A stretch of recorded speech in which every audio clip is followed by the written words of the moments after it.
الأرض إذا زلزلت الأرض زلزالها পৃথিবী যখন আপন কম্পনে প্রবলভাবে প্রকম্পিত হইবে,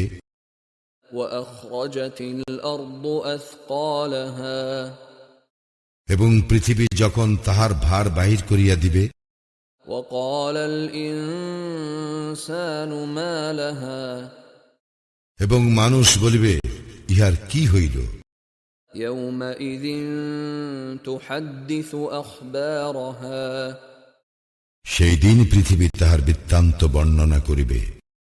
بأن ربك أوحى لها কারণ তোমার প্রতিপালক তাহাকে আদেশ করিবেন। يومئذ يصدر الناس أشتاتا ليروا أعمالهم সেই দিন মানুষ ভিন্ন ভিন্ন দলে বাহির হইবে, যাহাতে